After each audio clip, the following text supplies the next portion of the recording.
Welcome everybody to another great episode of the Beyond Normal podcast, where you all know every founder story is a journey worth exploring. Today, we have a very special guest for you all, a chief strategist, somebody who is focusing on culture. That is a heavy word in today's time. They are Khalil El-Amin, who is the co-founder of NicheFire. For those of you who are not familiar with the NicheFire tool, it's a tool that focuses on understanding cultural trends at any moment across a whole host of platforms that we all know and use, and it just removes that heavy lifting for users. So without further ado, let's bring Khalil to the stage so we can get this conversation going. How's it going, Khalil? It's going well, man. I appreciate you having me. Yes, for sure. I had the luxury of connecting with you in the amazing city of Cincinnati.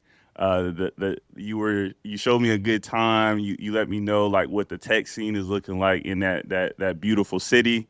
So I appreciate you for taking me in with the brotherly love for sure when I was on that visit.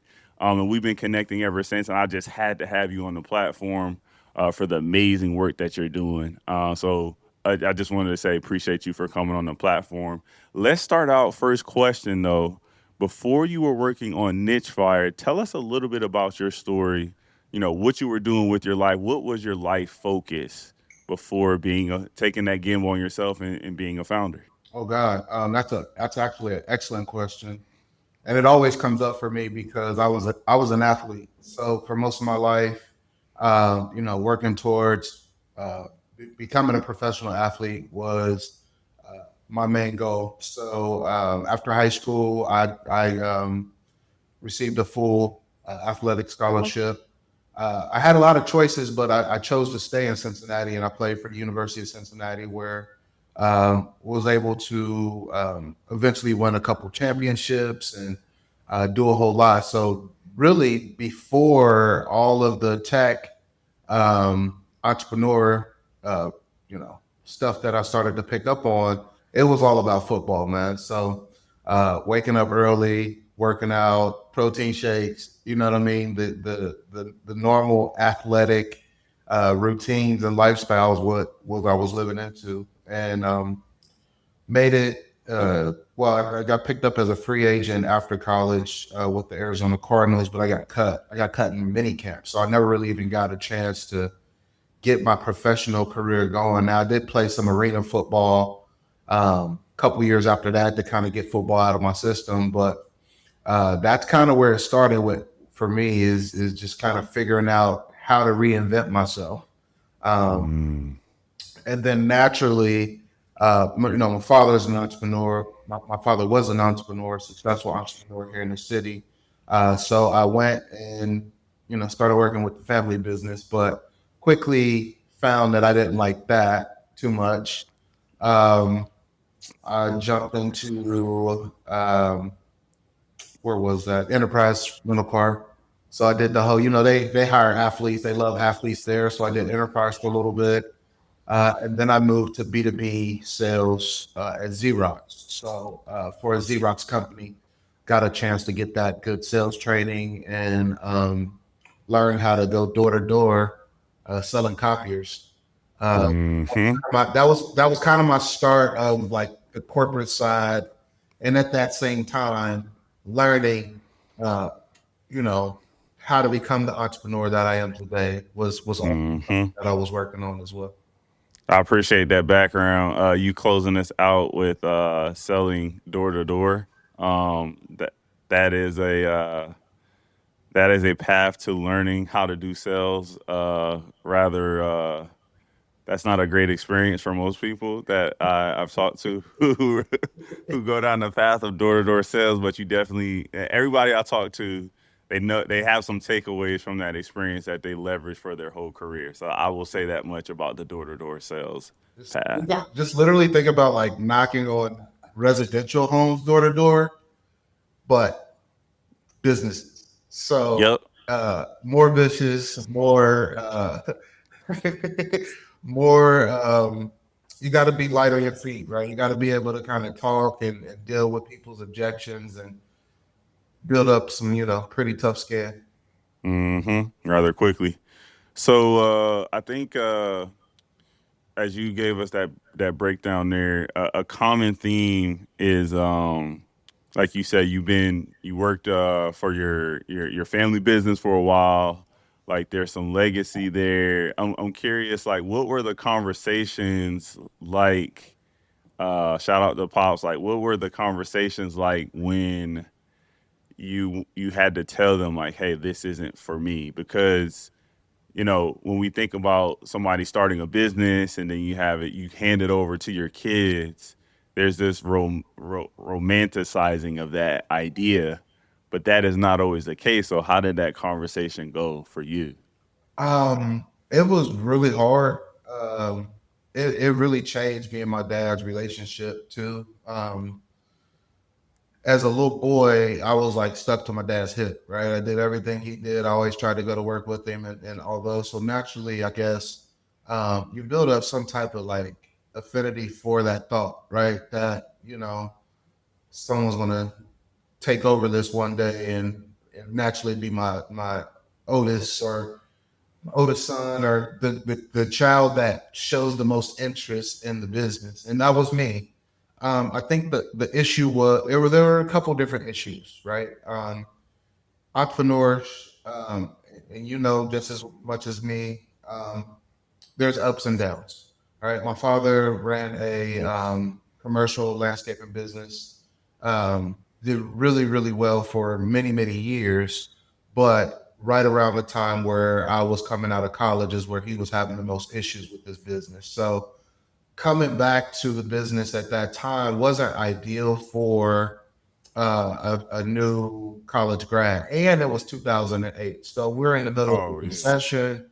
I mean, I don't know how many of my friends end up going to Korea to go teach and stuff like that. Mm-hmm. Well, no one had a job doing what they graduated from college with. Like, I'm not going to say no one. Very few people had a job that aligned with their degrees at that time. So for me to jump into entrepreneurship, that was like, I graduated with marketing and entrepreneurship degree. So I got the rough part of entrepreneurship very, very early, right? By kind of seeing how my dad was dealing with that. And because of the stress and the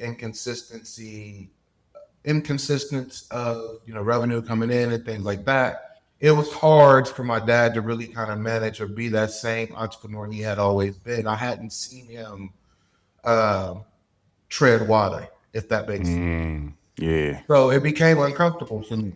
And at the time, I had a girlfriend, I had a child on the way. I had to make that decision. And it was real hard talking to my dad about it. Well, we talked and he didn't like it, but he dealt with it. And it was the best thing for me at that time because what I was able to do was see at scale how surviving businesses run, right? Mm-hmm. That training program at Enterprise is world class, right? Like you can talk to anyone in sales and marketing, and leadership, and they'll tell you like some of the programs or things that try to be that companies try to replicate. That's always one of them, and it's because they do a really good job of helping you like break down a business. Um, Down to the spreadsheets. I mean, like everything matters when you're working in that rental business. So uh, I took it as an opportunity, and I hated to break my dad's heart, but I took it as an opportunity to go be better, right? To go learn more, and all those things that I learned working in corporate America were tools that I was able to kind of bring to my repertoire when I jumped out and did enterprise or excuse me did entrepreneurship on my own. So it was a tough conversation. It changed me and my dad's relationship. Um, I don't think he resented me for it, but it was definitely something that had to be done. And I think that every son and father relationship that exists, they cross that path at some point, and Mm-hmm. ours for sure. Yeah, like you said, it's bound to happen. Like it should happen, having those like conversations, and there should be this transition. Mhm. It's just not going to be easy for us. Like I can only imagine like going to my dad and he's got this plan, and I'm like, nah, I'm not going with that plan. It You know. it was one of those things where it was like, Dad, I hear your plan, but I think your plan is broken. Hmm. So it's like, what do you mean my plan is broken? What do Yeah. what do you know? Hmm. And I didn't understand that pushback then as much as I understand it now. For sure. However, I still don't think I was wrong, right? Hmm. That I was wrong in trying to change the way he was looking at his business. But the fact that he didn't want to, I think that gave me enough understanding that I had to change what I was doing regardless. That was Hmm. the hard part, is like making the decision to, that's going to hurt someone that you love. But it's the best decision for yourself.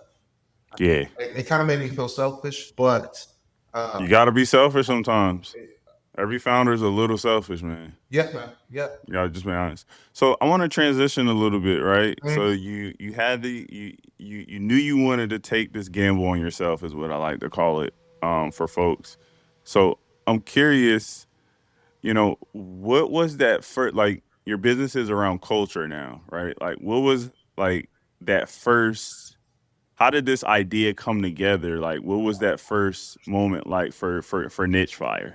Because this is a So, broad topic. To most people don't say, "Hey, I want to have a culture tool, a culture so solution." we launched NicheFire back in 2017, and originally it was a competitive analysis tool. And Mm, what we did was,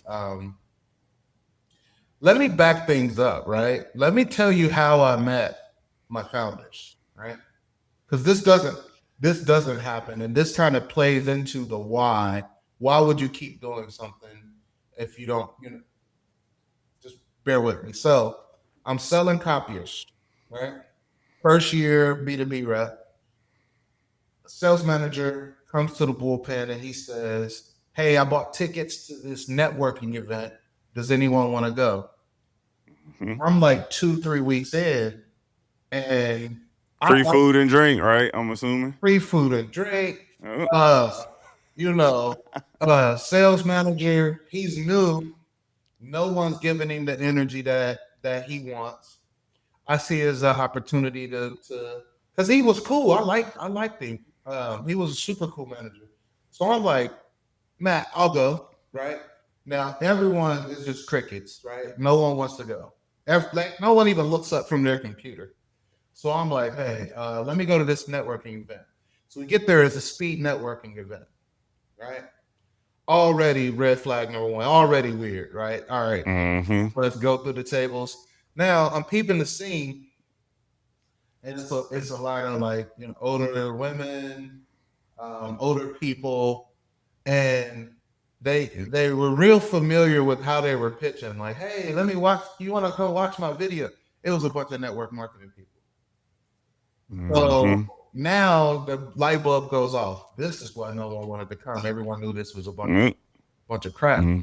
Hmm. So I look at the room, and I wanted to sit next to the person that was like least likely to pitch me. There's a gentleman with the UC Patphobia, right? So I'll sit next to him. You go to UC, or you went to UC? Yeah, I'm the one that. Me too. Uh, and this person is Michael, right? So uh, halfway through it, you get, all these network marketing teams getting up, selling stuff. So we said, hey, let's go get coffee, man. This is complete trash. Uh, it literally was supposed to happen, because at that time I'm learning how to do digital marketing. I can't execute on the design. Michael was designer and, partial coder, right? And we were like, hey, why don't we join together and like just start something? So a week after meeting at that event, him and I started an agency, and that was like Mm. real business that I started. So fast forward to kind of get to NicheFire. We started at 2017. This is after we shut down the agency and everything. we wanted to build a tool that leveraged social media, AI to provide a cultural, or excuse me, a competitive analysis tool. And doing this work, and we kind of built this tool out. It got really, really good reviews and stuff like that from our peers and UX testing and stuff like that. And we were able to get one big customer from it, and we just kind of landed, expanded with that customer to survive for a long time. But the pain wasn't painful enough in the market for that tool. And it wasn't Mm, until the one of the departments we were selling into came to us, and they told us that, they thought our tool was really, really awesome. And this is like market research people too. So we're excited that market research thinks our tool is good.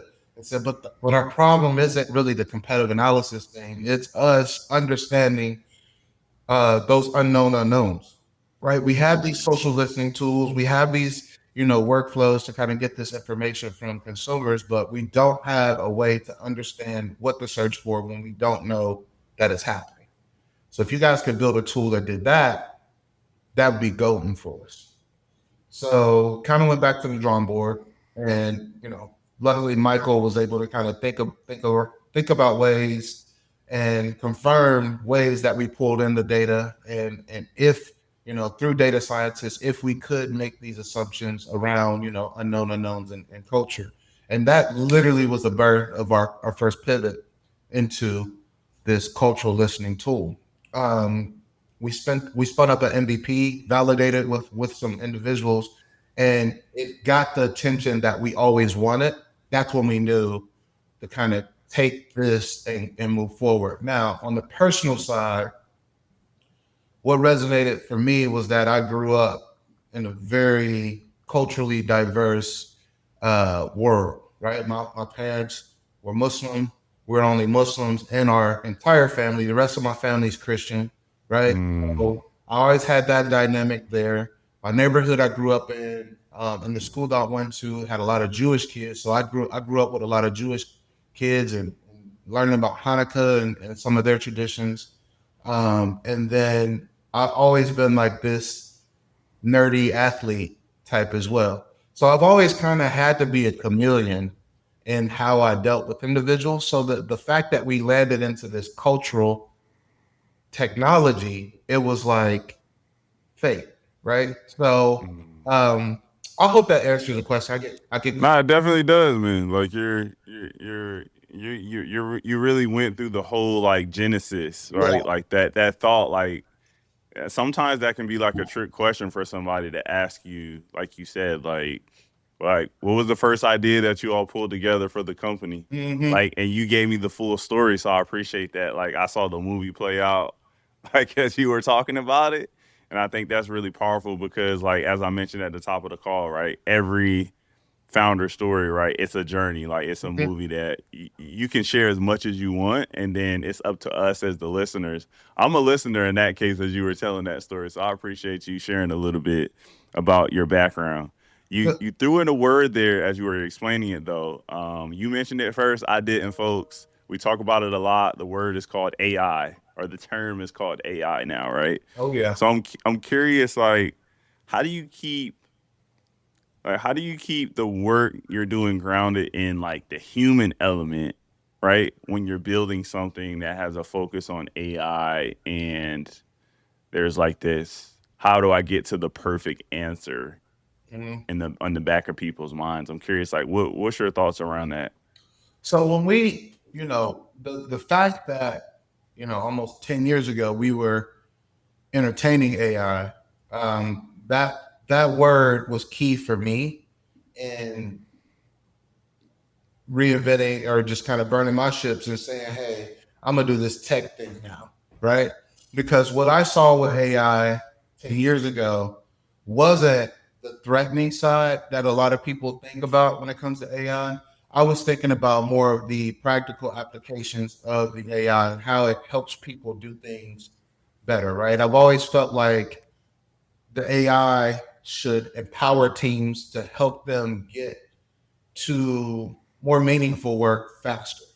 And that's really what the NicheFire tool even when it was a competitive analysis tool, that's what it did at its core, is that it made smart people smarter because Mm, it cut down on the research side that one would have to do when you're doing some type of competitive analysis, right?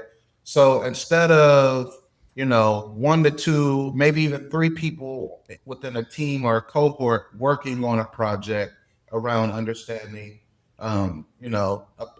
a particular element, you throw this AI tool in. Now you just added what seems to be a data scientist, a couple data scientists, a couple analysts, right? It seemed to kind of supercharge those groups so that they spend less time digging and trying to figure out what's happening and more time on reacting from the information. So now, fast forward through that to this now cultural listening technology. We're providing businesses the ability to cut through 80 to 100 hours per project, right? Month mm, that these teams will be stuck doing. So what that means is that Mr. Customer here at this CPG spends almost the entire month trying to understand one element of culture. Now they can understand many elements of culture at one time and spend more time doing ideation, planning, having those strategic conversations with the brand, market research, fine tuning all those areas beforehand with the tool. So again, like, I think when we first started, a lot of people were scared to talk about AI because the fear of it taking over, taking someone's job. And now we're in this era of, AI as my partner, AI as my friend, which really helps out NicheFire because now when we're selling in, it's not a lot of pushback of, oh, I'm gonna lose my job or this is gonna. mhm. People see this as a tool to kind of help them advance their career. I love that. Yeah, I think it's the tool's here to stay, like you said. So it's like why not get the most of it, make yourself that much more efficient. I Mhm. think that's a powerful way to go about it. Whether somebody's a small business owner, they got a business on Main Street, or they're building a tech company like what you all are building with NicheFire. Like there's a need for AI now to scale up. You threw something in there around CPG, consumer good companies, right?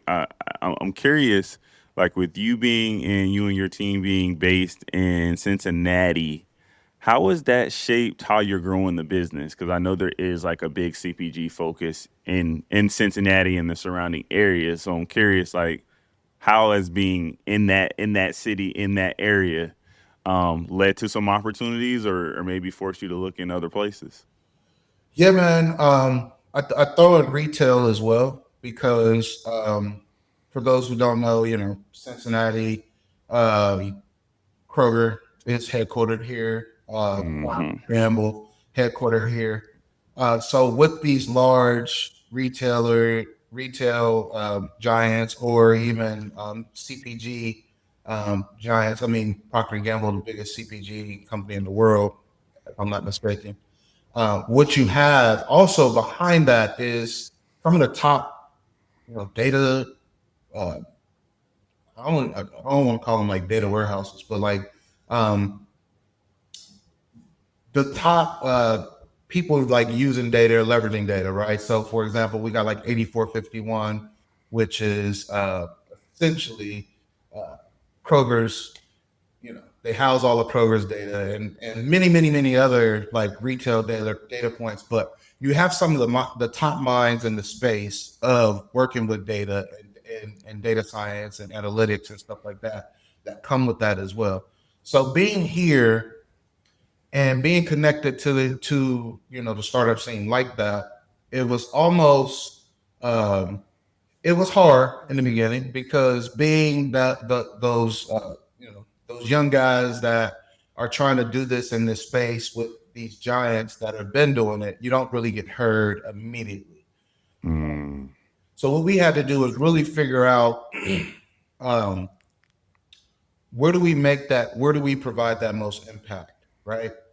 And it was typically within the social intelligence teams, right? So we found a group that literally housed the top social intelligence practitioners from all over the world. And this was a growing group as well. We literally spent like our last dollars to be a part of this cohort where we went and learned how to talk about what we do and how to uh, how to build up the value of social intelligence and stuff like that. So that helped us, kind of it helped us get out in front of a space that wasn't very popular yet. And unfortunately, Mm-hmm. we had to leave Cincinnati to do that. But what happened after that is the reverse, right? Now we're able to kind of get those meetings here locally. We're able to talk to those top data scientists at, XYZ company, or that used to work for Procter and Gamble, or used to do this for Macy's. Macy's used to be headquartered here too. Mm. So we're able to kind of touch those areas. And I think being in Cincinnati, and all of us being from Cincinnati, um, or at least from the University of Cincinnati, it all kind of plays into that DNA of our image too. It's like, kind of being scrappy junkyard dog types that just don't take no for an answer. So Mm-hmm.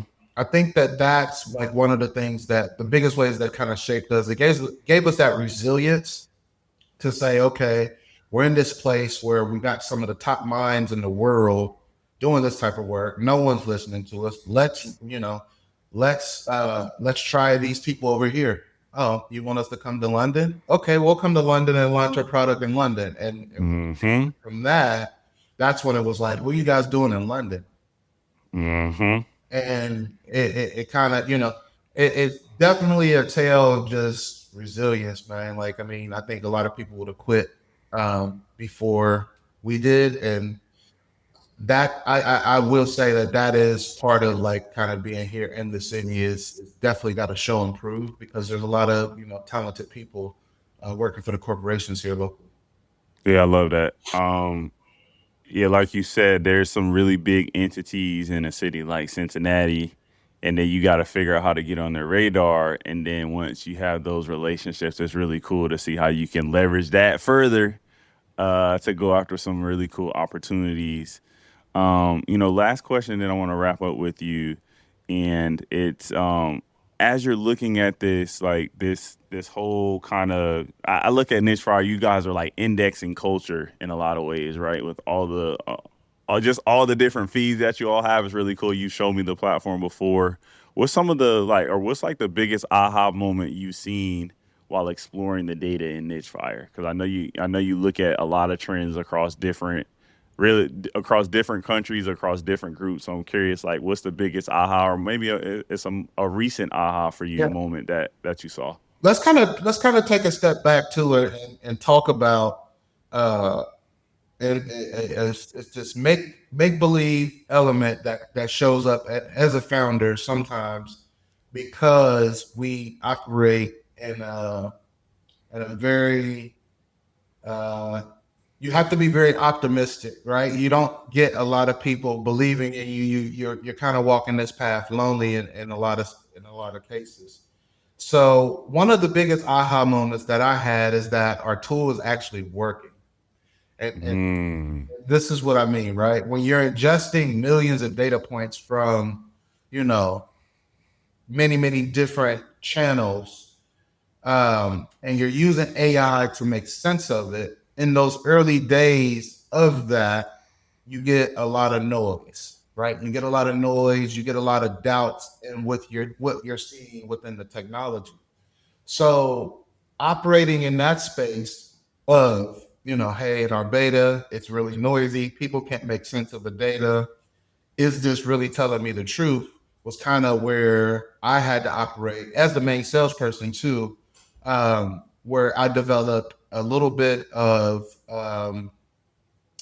I developed a little bit of, a little bit of an identity crisis, right? If you will, right? I had imposter syndrome, and the fears that I had was that the data wasn't telling me the truth, And that wasn't the case. The data was just noisy. So as we continued to iterate and develop and get our models more accurate, I was able to pull in more accurate data. And one area that I saw, I was doing a project for a prospect where I was looking at the impacts of inflation on consumers. And I kept seeing this trend pop up. Like, I mean, you've seen the normal trends popping up of egg prices skyrocketing, inflation, consumers, there was this upcycled food movement, right? Where people were like willingly buying ugly fruits and I don't know how many brands kind of sparked off. You can buy like the cut up pieces of lunch meat or bacon, right? Instead of buying the full pack, right? Yeah, all these things kind of happening because of inflation. And you had normal things happening too, like people switching from name brands to private labels or store brands and stuff like that. But then I kept seeing this YouTuber brand trend pop up in the data. And it happened across 3 different dashboards that I built doing this monitoring. So I immediately, said it was noise, right? Until I kind of got with one of my advisors. He said, no, it's a lot more here than I think we're giving credit to. Let's dive into this a little bit more. And what we found was that consumers, despite the financial situations for a lot of people, if there was a YouTuber or streamer led brand that came on the scene like Prime or Feastables or Lunchlies, right? Like these things will pop up and then the fans will go crazy for these and say like, I'm going to buy this at premium price because it's coming from a source that I love and I'm a fan of, right? Didn't really count on seeing things like that happening. And I communicated this to some of our customers and things like that. And lo and behold, maybe a month or two after I seen that trend, it was a huge barrage of just, I mean, I think Logan Paul, KSI, somebody else launched the Lunchable. There's a bunch of other things happening. I think it was called Uraway. There was a market. There's a market in LA where they sell strawberry, like one strawberry for like $25. That's crazy. And they had like all these celebrity smoothies for like $45, celebrity tequilas and coffees and like all this stuff happening, or influencer coffees and stuff like that happening. It was just kind of like this barrage of things. And it was like, oh, wow, that's my aha moment. Like, okay, we're on the money with this. This is how I can live within the platform and start talking about these trends a little bit more louder because it's working. That was like my moment. Now we've had some moments in the market as well, which we could save those stories for another time, but Yeah, for sure. we've helped inspire products. We help inspire products that are on the shelves now, products that are being made, marketing campaigns, all types of stuff with our sites. But literally seeing that one signal and being able to communicate it. We did a webinar about it and everything was like my big moment where I was like, oh, all right, now I don't have to be fearful of showing this off. Now I don't have to be fearful of misrepresenting or the AI is hallucinating or anything like that. Like I didn't have to deal with that. I could talk straight facts.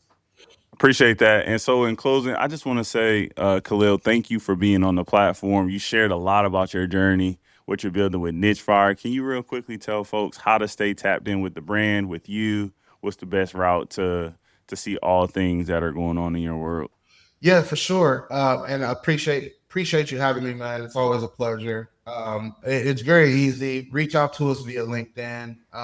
If you could provide our LinkedIn, my personal LinkedIn as well as Michael and Stevens. We got 3 founders here, so it's really easy to kind of get in contact with one of us. And then you always can check out our blog. We got a newsletter dropping next week. www.nichefire.com is the website, and LinkedIn will be the best way to kind of contact us personally. Appreciate you for that, Khalil. For those listening in, thank you for tuning in to another great episode of the Beyond Normal podcast. Appreciate it. Peace.